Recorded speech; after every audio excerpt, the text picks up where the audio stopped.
And now I'd like to welcome you to today's webinar on leadership and development, mastering positive assertiveness. I'm going to pass things over to our presenter today. He is executive leadership coach and professional development consultant, Mr. Brian Ackles. Brian, you now have the floor. Thank you very much, Kelly. It's a pleasure to be able to spend some time with you all this morning and talk about one of my favorite subjects, which is talking about being positive and being positively assertive. So let's jump in and look at what we have for objectives for the next little while that we're together. So by the end of this webinar, I've got three things that I would like you to be able to take away with this. One is to be able to define what assertiveness is, recognize how communication links and how it's sort of pivotal and key to assertiveness. And lastly, how to apply some strategies and tactics to deal with difficult situations and people using the tools and using communication and assertiveness ideas. So let's jump in. What do we mean by assertiveness? So what is being assertive?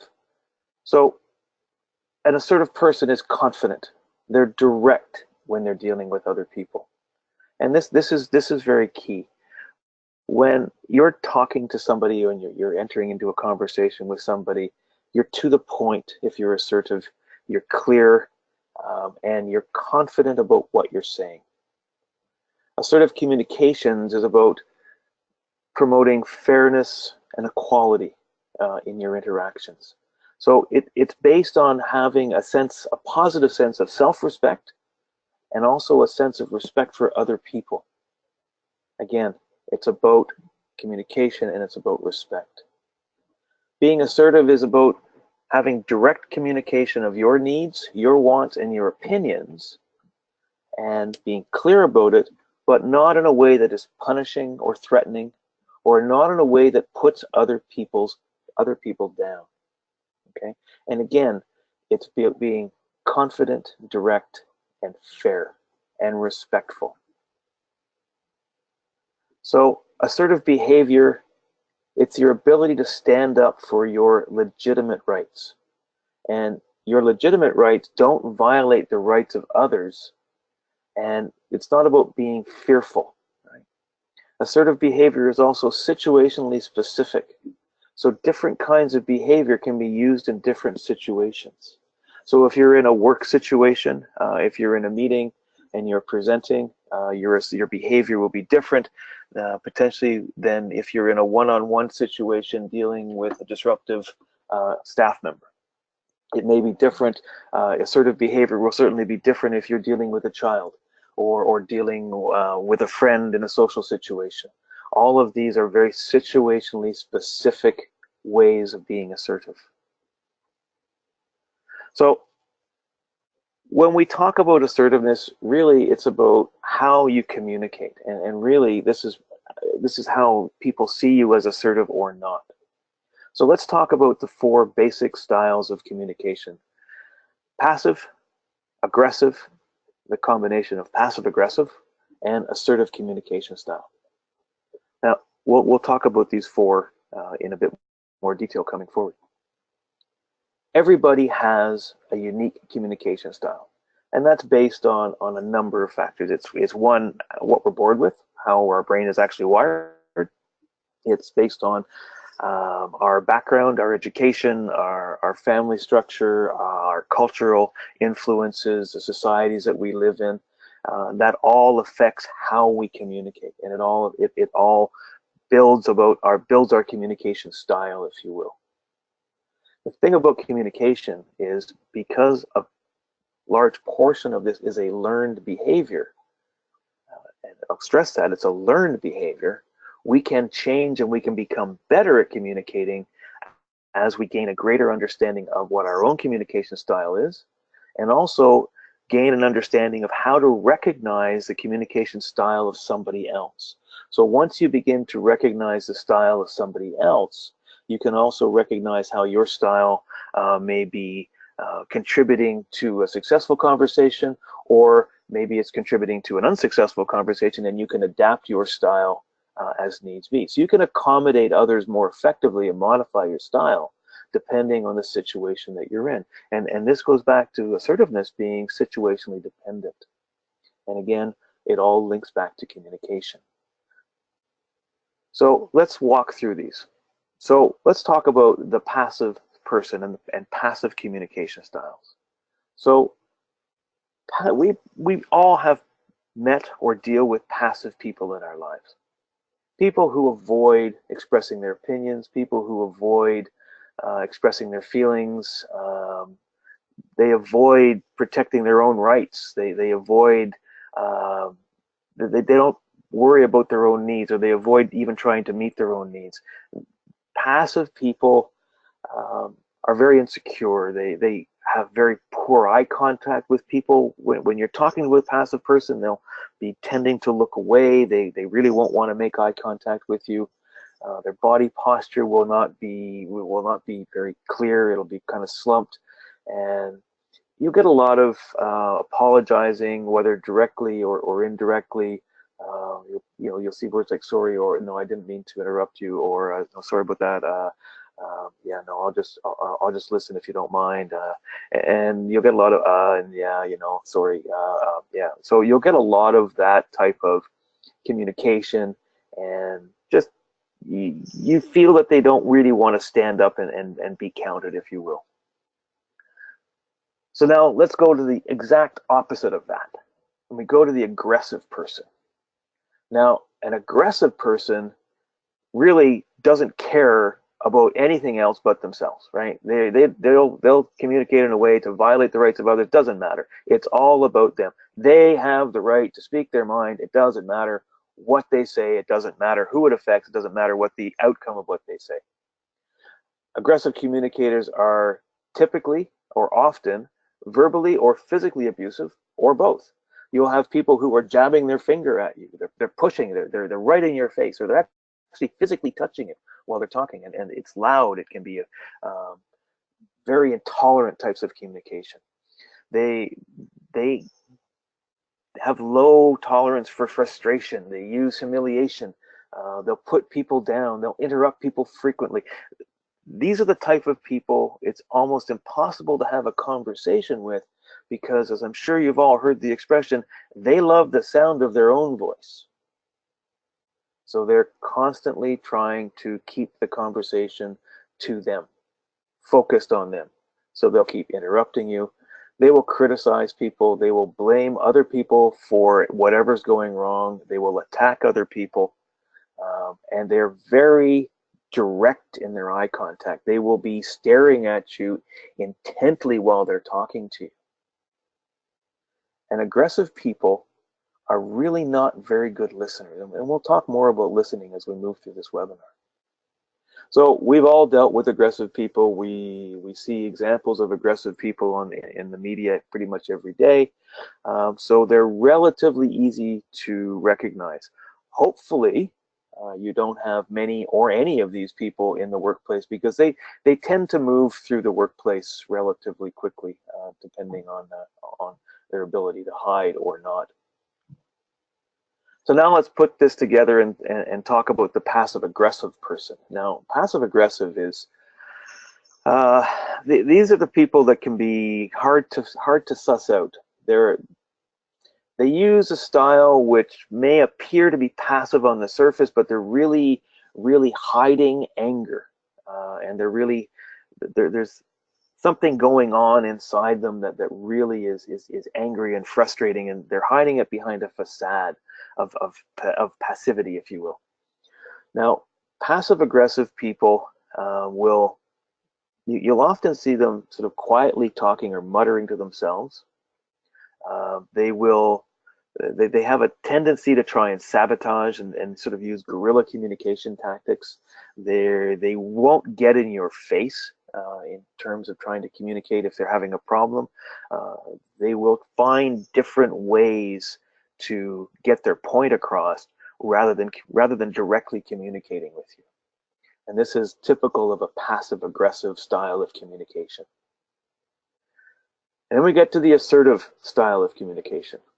So if you're an assertive person, and if you have an assertive style of communication, First of all, assertive people feel connected with other people. They truly care about the people that they work with, and they feel an emotional connection. They feel that they know them, they're part of their lives.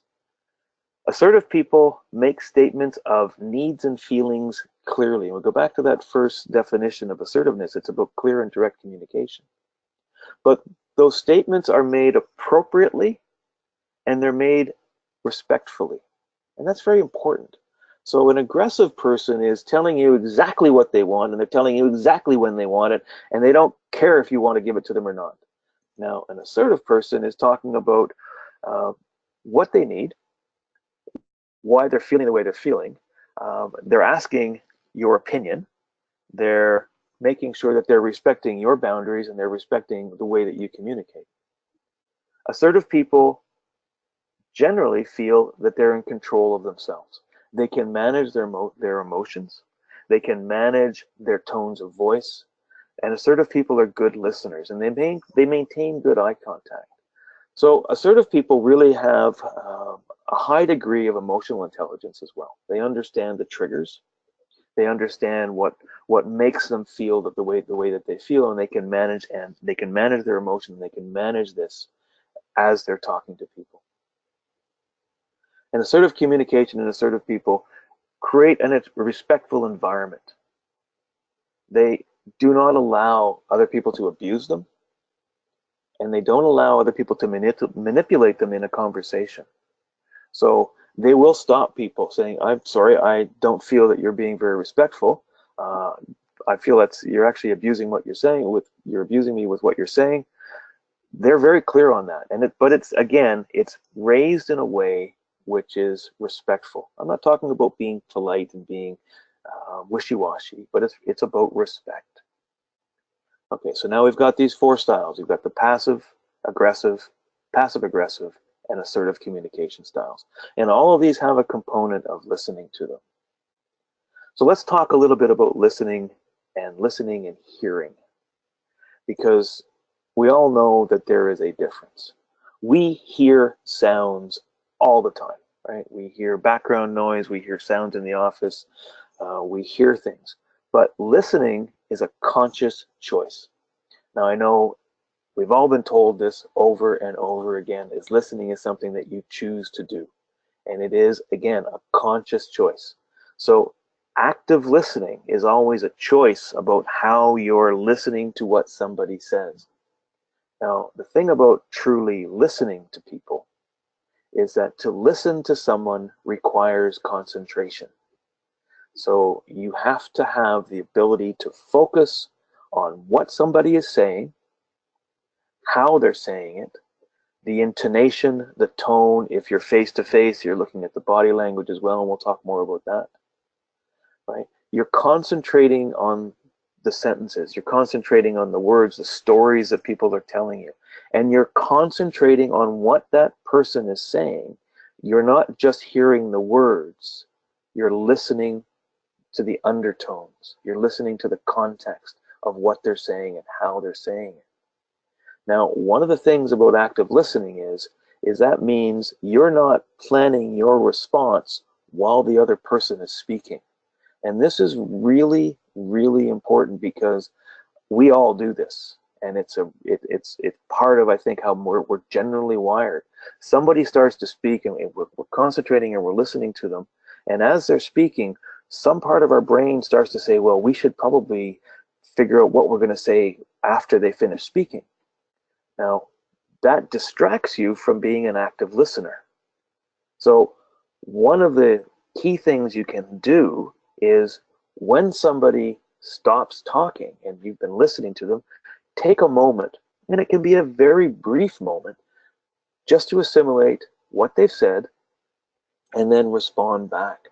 You can take a pause. There's nothing wrong with pausing in a conversation to absorb what somebody has said, to make sure that you understand what they've said. So,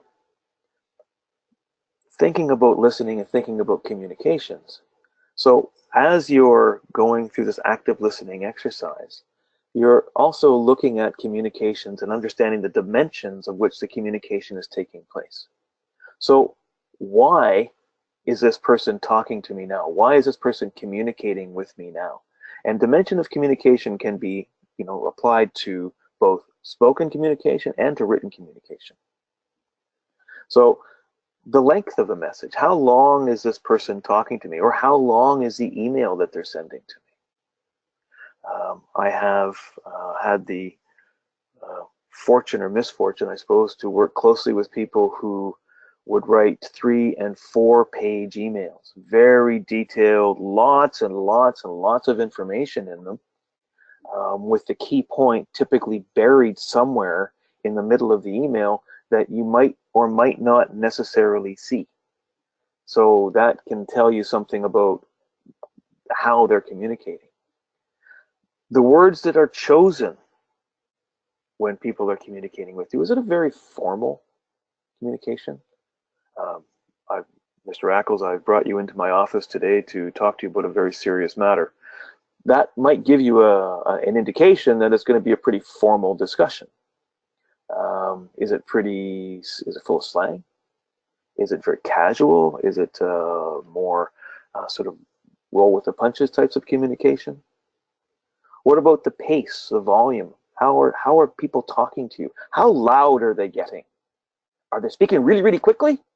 Or are they trying to speak in a measured way to make sure that they're being heard and understood clearly? And we all, again, and I'm as guilty of it as anybody else, and I try and make sure I try and slow down my speech, but we're all guilty of speeding up our conversations and speeding up our words.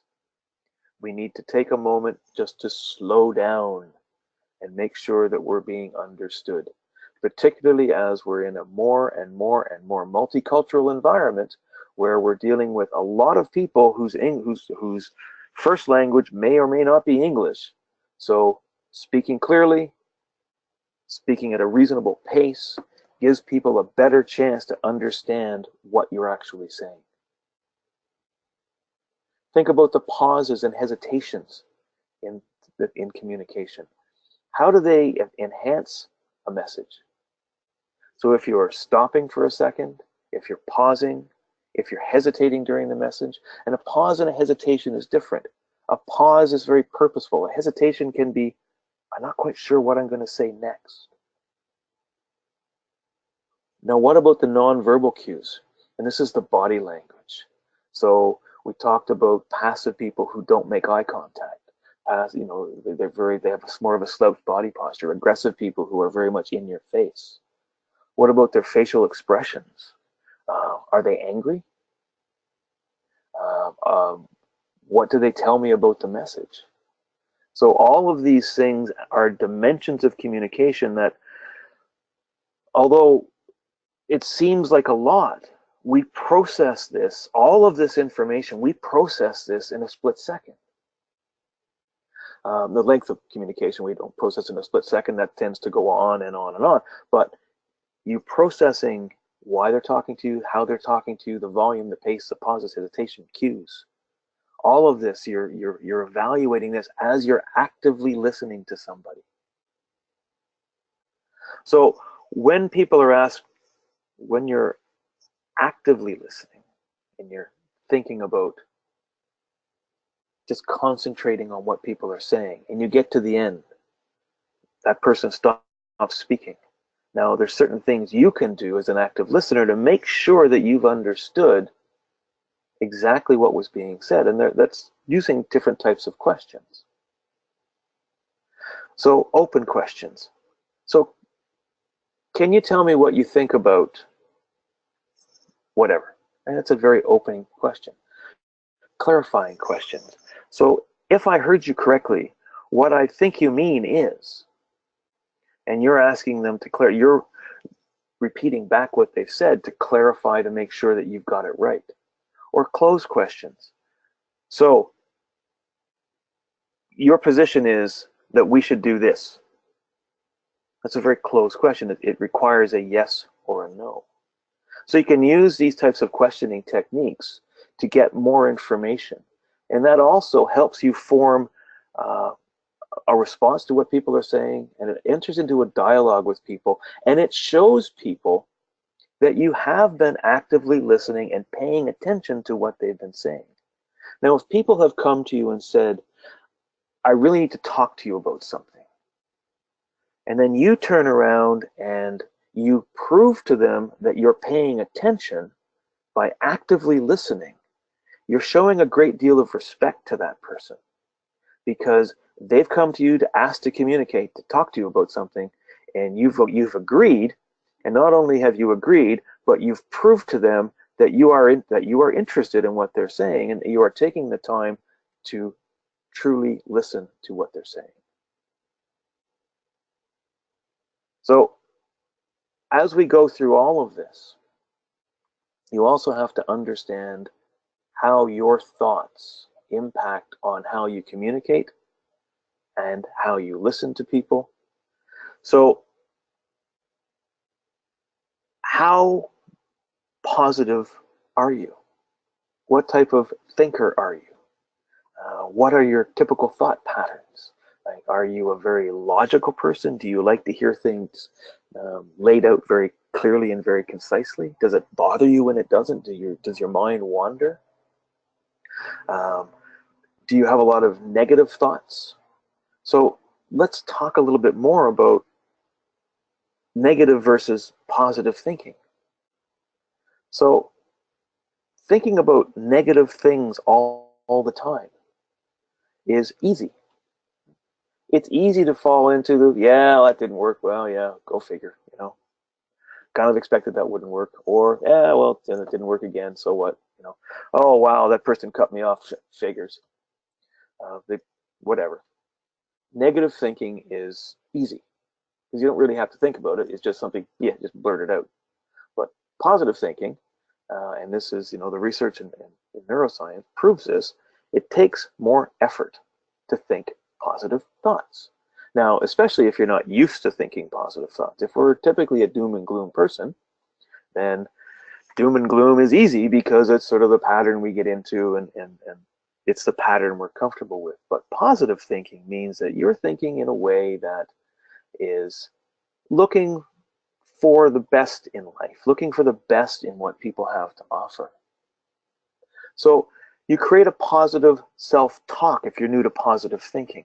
Think about things that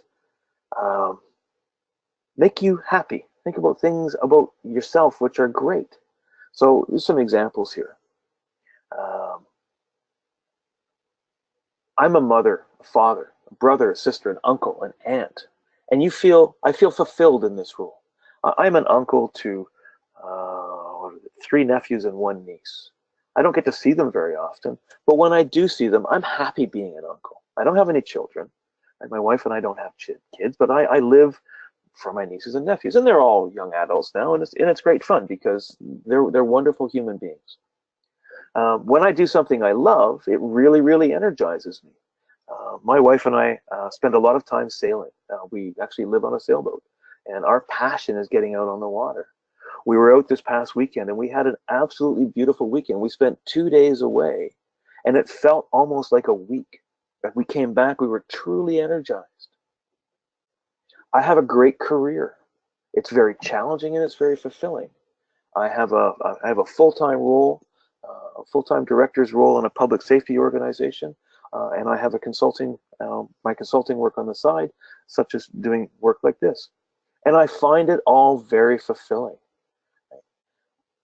I'm worthwhile simply because I breathe and I feel. I practice Tai Chi, and I love that. When I finish my Tai Chi sessions, and it's something my wife and I do together, we both feel wonderful. We're both much more aware of ourselves because of it. So think about these things. Think about the positive self-talk you can create for yourself, for your own situation. What makes you a wonderful person? And every single one of us is a wonderful person in one way or another. Right? And that, if you're positive in your own attributes and you're positive in your own mind, that's going to affect your communication. And it's going to affect how you view the world, and it's going to reflect how you respect people. Because you will feel a great deal of respect for yourself And if you respect yourself, you're finding it much easier to respect somebody else. And this again becomes part of being positively assertive. So we mentioned in communication, nonverbal communication is extraordinarily important. Now, functionally and basically, this is communicating without words.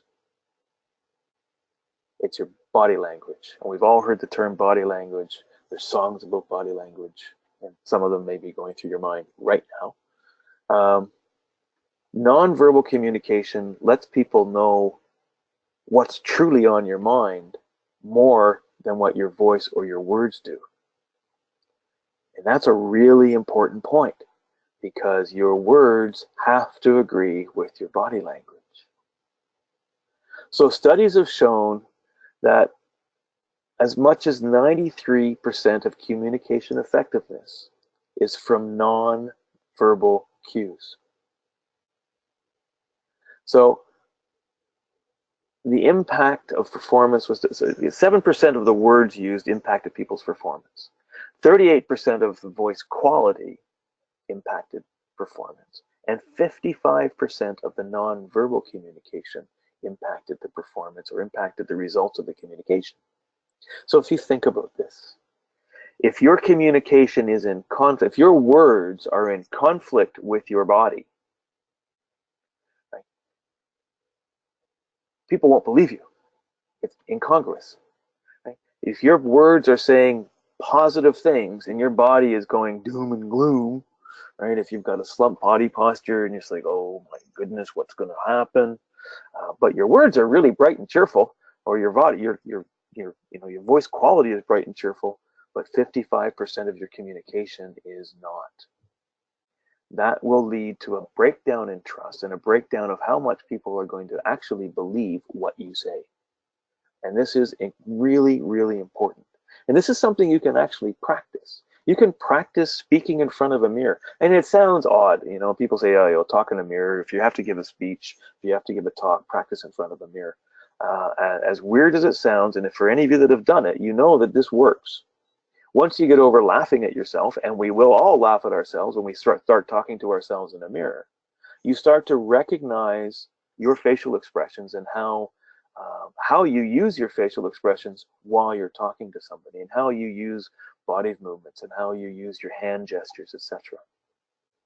So think about this when you're thinking about communicating or you're planning on giving a talk, and you have to understand all of these factors. So understand the positive thinking, understand your body language, understand the words that you're going to be saying, understand your delivery style, about being respectful.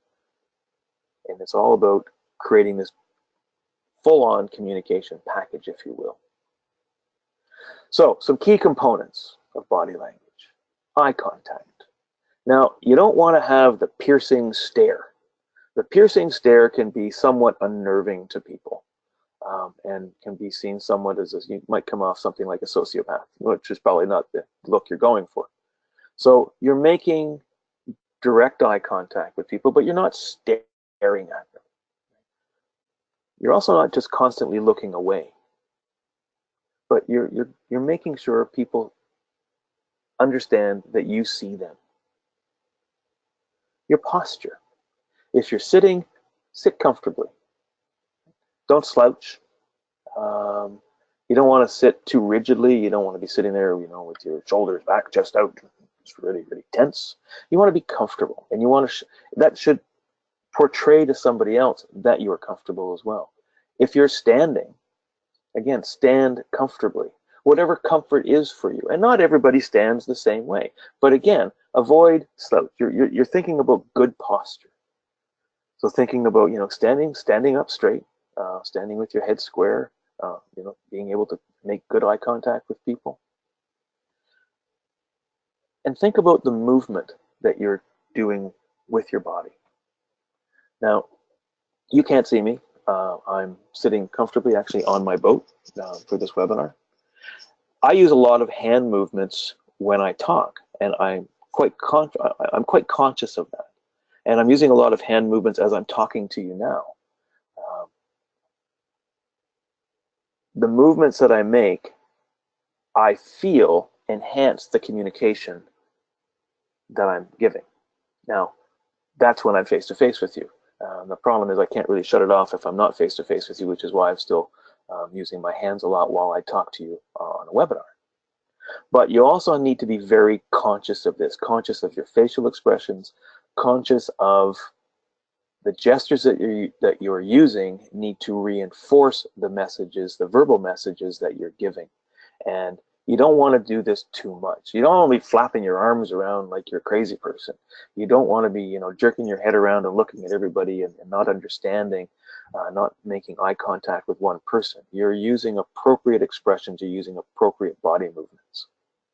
And these are very key components of body language. And again, like we said right at the beginning, this is all stuff you can practice, and this is all learned behavior. So you can learn to be better at controlling your body language. You can learn to be better at communicating, and you can learn about positive assertiveness. Now, we all have also heard about first impressions. This is nothing new to anybody. First impressions truly, truly count. We've all been in job interviews, and we all know, and if we've ever interviewed somebody, and most of us probably have, that we make a decision about people, or we make an evaluation about people in the first moments that we see them. So we make an first impression about somebody when we meet them, and in turn, they make the same to us. People make judgments about others all the time based on how you present. And it's not just about your clothing, it's not just about you, but it's how your total package presents. So if you show up to a job interview for a white collar job, and you are looking at a senior role, so you're going to be dealing with people, dealing with management, dealing with customers, and you're not confident, and your body posture shows that you're not confident. Your voice drops a little bit. You're speaking a bit more sort of monotoned. You're not really positive and clear in your communications, right? You're not presenting a face that you're here because you're good at the job. You're here because you know that you can help this organization be successful. That's the impression you're trying to make. So that your whole body has to give that impression. It's the way you look, it's the way you're groomed, it's the way you're dressed, it's the way you present. All of these things are important because, like it or not, first impressions count, and we don't, or rarely, get a second chance. Now,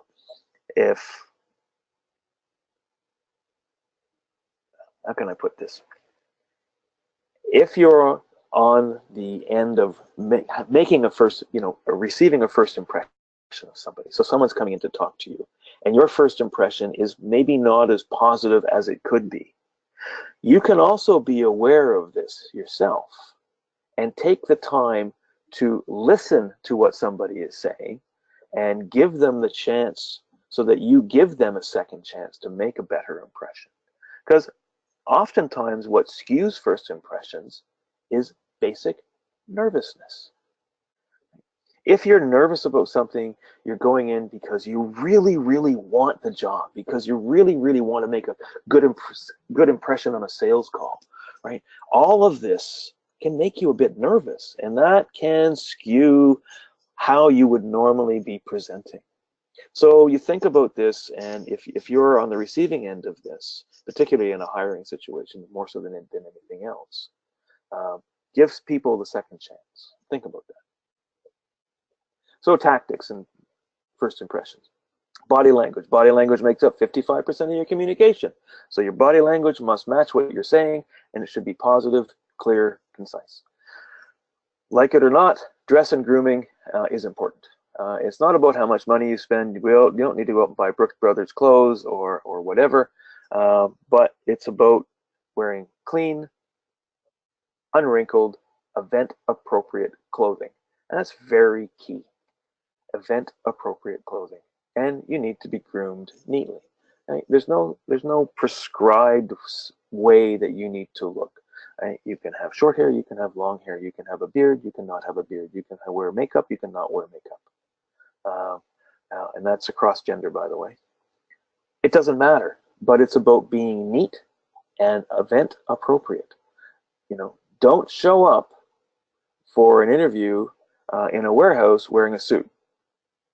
Don't show up to a sales call at a ranch wearing a Brooks Brothers suit and loafers. Don't show up at a sales call at an IT company wearing jeans and a t-shirt. That type of idea. You all get this idea. Your handshake. There's been a lot said about handshakes, right? Some people, there's that crushing, bone-crushing handshake, which is just, you just walk away and go, my God, do I have a hand left? You want a handshake which is firm, right? Not weak, and not one that's going to cause pain, right? You want a handshake that says, yes, I acknowledge your presence. Thank you very much. It's a real pleasure to meet you. Now, also understand when handshakes are inappropriate. Some people will pull their hand back and say, no, I don't shake hands.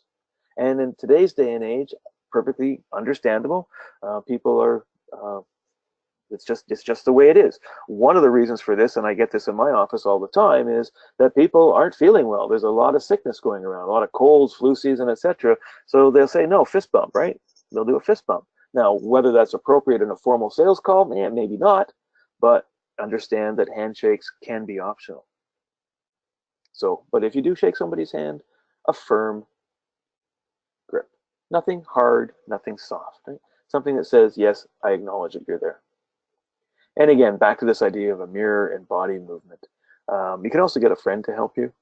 This is where you'll find out who your true friends are, the ones that aren't going to laugh uproariously at you. But they can give you some positive comments and realistic feedback as to how you seem physically when you're talking to them. And they can give you support.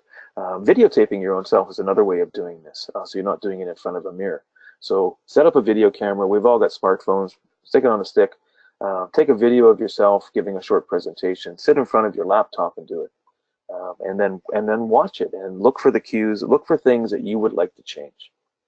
Again, this is all part of how you can manage your own communications. Sound confident. Right, 38% of communication is about how you sound. If you don't really sound like you know what you're doing, messages are kind of received, but it's about, communication is kind of important. Apparently, the quality of your voice and your tone and control all make a difference to how confident you sound. If your voice drops off like that, you're probably not sounding very confident. So, you need to be clear on what you know and that you're confidently communicating that to people. Reduce your anxiety, right? Finding quick relaxation activities can help you. If you've got to give a talk and you're nervous about giving a talk, take a couple of minutes beforehand by yourself and just do some breathing exercises. I find that really helps me and that really works for me. Accept the fact that most people have nerves and have the jitters when they first start to speak. It doesn't end, it doesn't stop, but it can be a very powerful energizing force as well. So look for ways to help yourself reduce that anxiety. Understand your worth. Right? Understand that you have a tremendous amount of self-worth. Right? You are confident in yourself. Right? And that's very, very important. You're in charge of your own destiny. You're happy, you're fulfilled, and you live a meaningful life. Right? You identify as having a high degree of self-worth. Take an inventory of what you have. And if you think about what you have in this wonderful life in the Western world that we have, it's a lot. It's a tremendous amount. Right? We have the ability to communicate across distances. We have the ability to partner with a number of different people. We have the ability to learn and be exposed to multiple cultures and multiple views and multiple ways of thinking. We have places to live. We have cars to drive. We have transport that we can use. I live in Vancouver. We have bike lanes everywhere if you want to bike around. We have a wonderful life. I have a wonderful life. I'm very happy with what I have. I'm very happy with my partner of 33 years. Um, I have a high degree of self-worth, and I truly believe that. I truly feel that um, I'm confident that what I've got it, and that I can share things with other people. Identify your own worth. Know that you're good. So let's talk last about being assertive in difficult situations. And we've all faced these. For any of you that are managers out there, we've all faced the difficult employee, the person that we have to deal with in a challenging situation. If you're in sales, you've certainly dealt with difficult customers. If you're a customer, you certainly dealt with difficult suppliers, difficult vendors. So there's always there's always something that you're going to deal with in a difficult situation. So a difficult person can be anybody, your boss, your coworker, colleague, and somebody in another company, somebody that's in the coffee shop. They may behave in a way that is very disruptive to your business and very disruptive to your life outside of work. In a work setting, this person can really disturb the workflow and really disturb the team, and can lead to a lot of flared tempers, can lead to an excess amount of gossip, etc. And this is the person that will take a team which is maybe, a pretty high functioning team, and almost destroy it for whatever reason, right? And the thing is, you need to get to the bottom line of why that's happening, because you can't afford to have people disrupting work, because difficult situations and people that disrupt work cost organizations money, and they cost organizations time, they cost organizations reputation. So all of this, suffice it to say, is that we have many different areas where we can find that we have to deal with difficult people, and we have to learn to deal with it. We can't ignore it. It doesn't go away. So sometimes we sort of inherently or innately try to apply some coping filters. So we remove all the positive things about that person. Oh, they were the worst person I ever hired. It was the worst thing I ever did. We build consensus about, do you think, is it just me, or is that person really not very smart? We did they really do that, something that stupid? Why do you think someone would ever do something like that? If you hear those words coming out of your mouth and you hear them coming out of other people's mouths, they're building some way to defame somebody else. You're explaining a person to somebody else in very negative terms. You're also letting your anger drive you. And anger is something which kind of removes the filters when you're having a conversation with somebody. So anger can be a very dangerous thing to have and to use when you're dealing with difficult people. You need to remove the anger from the situation. So dealing with the difficult people, you need to find ways to build rapport and to build trust. Right? You need to find some way that you find something in common with this person so that you've got some foundation to work with. So you're looking for something that they do, something that you share in common from your workplace, from your lives, etc. You're trying to find something, there's a core common ground to help you build a foundation of trust on. And this is important.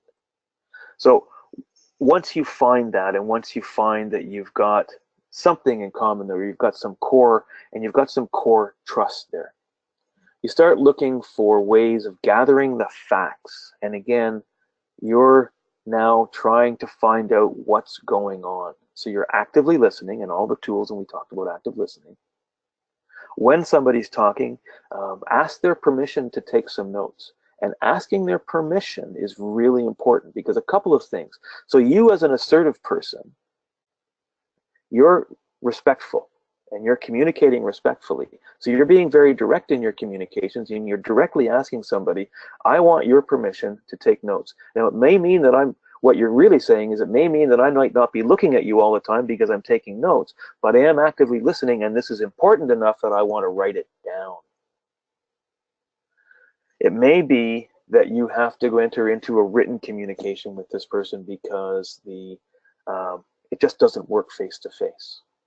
And this can be a very powerful tool to diffuse a situation when something is very highly confrontational, very negative or very emotional with people. So write down sort of the opening parts of the communication, uh, state the facts as you know them, and then part of that might be to suggest moving forward that you sit down face to face and talk through the situation. So these are some of the tactics you can use to help further communications with difficult people. And it's, again, as an assertive person, you're using all of your assertive skills to deal with this. You know, respect, trust, direct communication, good communication skills, you're utilizing your good body language skills. All of this comes together. So you're using the best practices, right? We understand in our conversation who we're talking to. We try and understand their communication style. We look at whether they like to communicate visually, whether they're good listeners, whether they want to be standing up while they talk to you, sort of very kinesthetic style of communication. And there's a lot more about communication style that we're not going to get into here, but and there's a lot more you can learn about it. But the more you learn about communication styles and how to recognize other people's styles and your own style, the more you can adapt your communication style to complement that other person's. And it's you who needs to adapt to somebody else. Don't ever assume it's going to be the other way around. And understand your body language again, and eye movements and all that good stuff that we've been talking about. So, last words on this. An assertive person is confident and they're direct in dealing with others. Everybody, and I mean everybody, can become better at communicating with a greater understanding of their own style and the style of others. You can learn to accommodate and modify your style. You can leverage your body language for full communication. And make the best first impressions you can by looking, sounding, and finally being confident. And with that, I will say thank you very much. And I've thoroughly enjoyed this talk. So if you've got any questions, please let me know. Thank you so much, Brian. And thanks again, everyone, for joining us. If you guys have any questions, feel free to type those in the chat now, and we will address those over audio. Want to remind everyone that this is just a small portion of what's available through our New Horizons classroom and online course curriculum. So please visit our website at newhorizons.com. For more information regarding this course, you can click on our Center for Leadership Development. For more information on this course and other courses just like it. So Brian, we did have a question, and it was regarding the asking questions. So the active listeners who use specific questioning techniques, they wanted to know if you could give examples once again of the 3 types of questions to use. Sure. Open questions. So open questions is, what do you think about XXX? Right, so that's, you're asking someone to provide a response, but it's not a specific response. So you're asking their opinion on something. That's a very open question. Now, a clarifying question would be, you've been listening to the person and you've heard what they've said, and you think you understand, so you paraphrase it back to them. So what I think you're saying is that you believe, or whatever it is, that you believe XXX. So you're asking for clarification about what you've heard. And then a closed question is, you're looking for a very specific response. So, do you think that we should use this color on this wall? Yes or no? Right, so you're looking for a very specific response, and that's what a closed question is. Okay, great. Hopefully that helps. Yeah, I think you answered a couple questions in that one, so that's great. Okay, so this is a question for you. Can you describe the last difficult conversation you had and how you handled it? Oh, yes, I can, actually. I have an employee working for me who was, prior to me taking over this team of people, was put on a form of probation within our organization. And that probation was, he needed to demonstrate 3 particular things in a certain time frame, in a 12-month period. And it got to the end of the 12-month period, and he had not done any of the 3 of them. And what the consequences of that was that he was going to be demoted in pay grade. We weren't going to be letting him go, but we were going to be rolling him back to a lower pay grade. So I made him aware that we were going to be having this conversation, and we went into a room, and I was very prepared for this particular individual because he's a very difficult person to deal with. So I spent a lot of time being very clear on what I was going to talk to him about. I actually wrote it down. I actually wrote it down longhand because for me that helps me remember. I wrote down longhand, the points that I was going to cover off, the types of questions I was going to ask him, and that really was looking at open-ended questions, clarifying questions, and closed questions, and a lot of closed questions for this particular instance. The room that we sat in was quite small. I introduced it, planned out, introduced what we were going to be talking about, gained his agreement that this was what we were going to talk about, went through the points, and as he objected to everything, as I knew that he was going to, kept the conversation very, very factual, refused to get angry, refused to rise to any of the comments, the very negative comments that he was making. He was getting very emotional. At the end, calmed him down to a point where it was, okay, you understand that this has happened. This was what was set up. This was what was evidenced by what you've done. You've brought up these points. I respect that, but at the end, you still haven't satisfied the 3 conditions. And he grudgingly agreed that he had not satisfied the 3 conditions. And he did take it to my boss. He did complain, and he did actually ask my permission to talk to my boss about this, which I freely gave.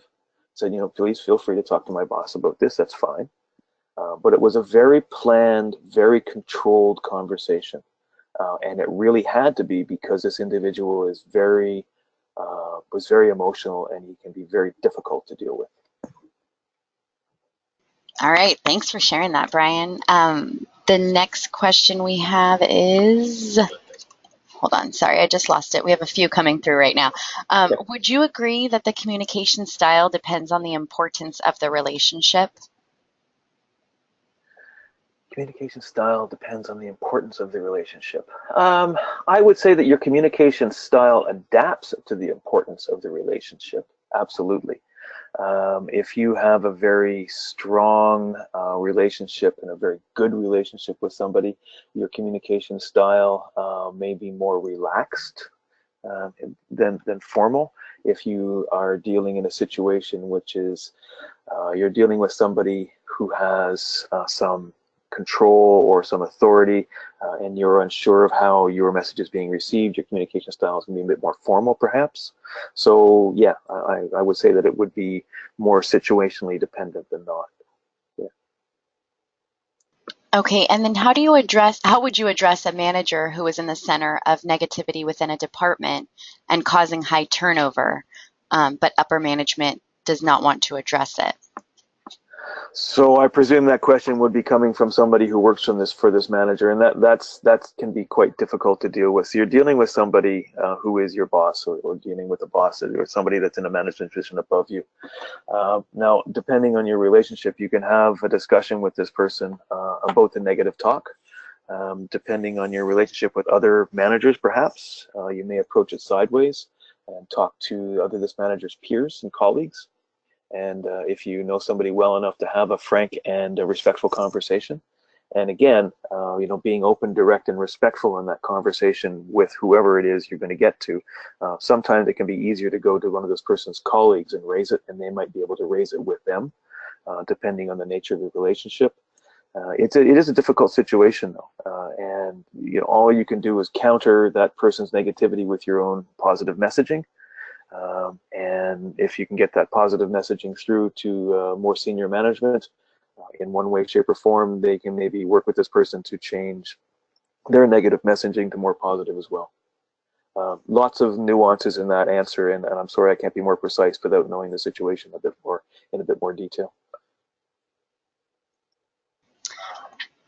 All right, and how would you communicate with a bully in management and stay in control of the situation? Yeah, that's tricky. It's not really tricky. It's you need to be very aware of your emotional cues and your emotional triggers. We all deal with bullies, and they can be very aggressive people. That's typically what they're typically aggressive communicators. So, as an assertive person dealing with an aggressive communicator, you're taking the high road. You're being very clear and you're being very direct. You're being, if somebody is bullying you, you're very clear to say, I feel that you're bullying me in this situation. I don't appreciate the way that you're speaking to me. I don't appreciate the implications of what you just said. Here's what I heard. Is that what you mean? You can turn it around by starting to ask them clarifying questions as well. But you need to maintain control of your own emotions, and you need to be very sure that you're staying on the message that you want to give to this person, and that you don't allow them to take control of the conversation and turn it into something negative. You need to take it positive, you need to be respectful, but you also need to be clear, and stand up for your own needs and your own desires. All right. And then this next person says that gender seems to play a factor with some people and their communication style. Do you have any side notes that can be added with that in mind? Ooh, yeah. No. The easy answer is no, but I'll take the hard answer. So you're absolutely right. This person's absolutely right. Gender does play and still does play a role in communication. Unfortunately, it shouldn't, and we should all be striving very hard to make sure that it doesn't play a role in communication. And I think that if you're a witness to communication which has a gender bias, you should be able to call that out respectfully. It's something that we need to be very aware of, and it's something that we all need to combat. And that can be, gender-based disparity on both sides, but typically it is more towards women. And it's unfortunate, but we need to address it, and we need to call it out, and we need to fix it. All right. And this person is they're self-employed and they want to know if these suggestions will work with customers as well as coworkers. Oh, absolutely. Probably more for self-employed because you're really dealing. You're the be-all and end-all of your own business. You're the salesperson, you're the developer, you're the account manager, your customer relations, your marketing, everything. So absolutely, yeah. Being an assertive person, self-employed is critical to success. Absolutely. Having been self-employed for years, I can say that with a lot of confidence. All right. And then this will be our final question. We actually have a few questions on this same topic, but when you find yourself in a situation in which you have to work with someone who has a somewhat aggressive communication style, where they stop people from talking, interrupt, and are so direct that they sometimes make people uncomfortable in group situations, what would you suggest? What are some of the things you'd suggest? We had a few questions on this. Okay, this happens a lot, and one of the things that I found for myself that works very well is I will actually stop that person from talking and say, "Excuse me, just hang on a second. I believe Bill or Jill or Joanne has a question or has a comment over here," and I will stop that person from talking and take control away from them and give it to the person who you feel is being bullied, who is being the target of aggressive conversation. As an assertive person, you can do that with a lot of respect, and you can actually control that communication environment by calling it out, but calling it out in a way that allows that person to maintain their dignity, and eventually they will get the message and they will perhaps modify their conversation or their tone or the way they communicate. And also you can take the opportunity, if you can, to get them one-on-one and have a discussion about communication style and aggressive communication style versus assertive communication style, because they may truly feel that they're being assertive by being aggressive. So it can be a learning experience for them as well. All right, great. Thank you so much, Brian. That's going to wrap up today's webinar session. Wanted to let you all know as a reminder, I will send you all the recording link to review today's session, as well as the PowerPoint presentation, so you can review anything you may have missed. Also want to point everyone to our website at newhorizons.com. If you click on our Center for Leadership and Development there, you will see information on our Mastering Positive Assertiveness 2-day course. And that's where you'll find all information on that, as well as how to register and sign up for the class, which I hope you will all do. So thank you again so much, Brian. Really appreciate you joining us.